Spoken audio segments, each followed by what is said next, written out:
شادی کی تقریب میں ایک پرانی جاننے والی خاتون ملی، اس سے علیق سلیق ہوئی اور میں اس کے قریب ہی بیٹھ گئی۔ وہ مجھے دیکھ کر بے حد محظوظ ہو رہی تھی اور کہہ رہی تھی، کافی عرصے سے میں آپ کے پاس ملنے کے لیے آنا چاہتی تھی۔ کیوں خیریت ہے؟ اللہ کے فضل سے بالکل خیریت ہے۔ دراصل آپ تو جانتی ہیں کہ بیوگی میں عورت کی زندگی کیا ہوتی ہے۔ 15 سالوں سے دنیا کے رنگ دیکھ رہی ہوں۔ ماشاء اللہ بچے اب بڑے ہو گئے ہیں، روپے پیسے کی کمی نہیں ہے، بچے بہت چھوٹے تھے اور میں بھی جوان تھی۔ آپ یقین جانیں جس پر مصیبت ٹوٹتی ہے وہی جانتا ہے۔ میرے ماشاء اللہ 3 بھائی، 1 بہن اور بیوہ ماں ہیں۔ ماں کی دلجوئی مجھے حوصلہ دیتی ہے، مگر اتنے نزدیکی رشتے دار ہیں، وہ ذرا بھر پرواہ نہیں کرتے کہ یہ بیوہ ہو گئی ہے، بے آسرا ہے، جاری ہے، اس کی مدد ہی کر دیں۔ خاوند گھر کی چھت ہوتا ہے، اور اگر گھر ہو تو اس کی چھت ہوگی، سے چھت گر جائے تو جان لیں ایک عورت کا کیا حال ہوتا ہے۔ ہمارا معاشرہ صرف چڑھتے سورج کی پوجا کرتا ہے۔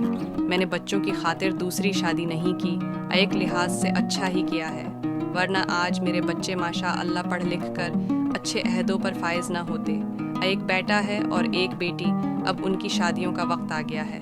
جب میں بہت پریشان تھی اور چاہتی تھی کہ میرے بہن بھائی میری مدد کریں، مگر مدد تو ایک طرف، وہ کبھی کبھی غیروں کی طرح ملتے تھے۔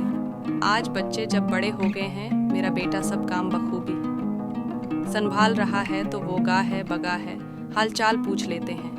آپ کے پاس گھر ہو اور عائشیں بھی ہوں تو میں کہوں گی وہ آسائشیں آپ کے دکھوں کو کم نہیں کر سکتی، دکھ انسان کو خود ہی جھیلنے پڑتے ہیں۔ میں نے اس کی گفتگو سنی تو جواب دیا، خدا کا شکر کریں ساری آسائشیں موجود تھیں۔ اگر آپ کے پاس زندگی گزارنے کا کوئی ذریعہ نہ ہوتا تو آپ اندازہ نہیں کر سکتے کتنی مشکلات کا سامنا کرتے۔ ابھی تو سب کچھ موجود ہے آپ کے پاس، تو آپ کے چھوٹے موٹے کام بہن بھائی نہیں کرتے۔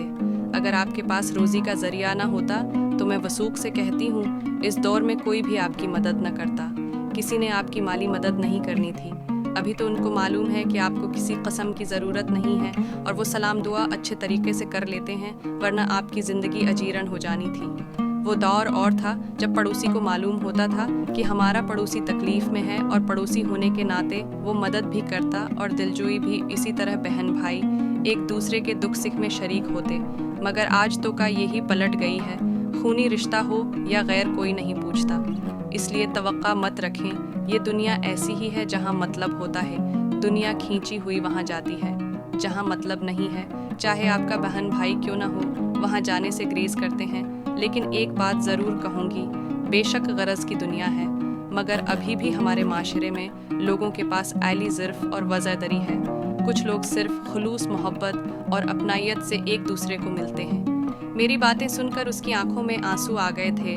میں نہیں چاہتی تھی کہ وہ خوشی کے موقع پر رویا اس کی دل جوئی کی، اور اس نے اپنی باتوں کا موضوع بدل دیا۔ مجھے رہ رہ کر ایسے لوگوں پر غصہ آ رہا تھا۔ بے شک افراتفری کا دور ہے، مگر ایک انسان مشکل میں ہے، اس کی راتیں تکلیف میں گزرتی ہیں تو اس کی حاجت روائی کرنی چاہیے۔ یہ زندگی چند روز ہے، کوشش کرنی چاہیے جتنا ہو سکے لوگوں کے دکھوں کا مداوابنے ان کی تکلیفیں دور کریں۔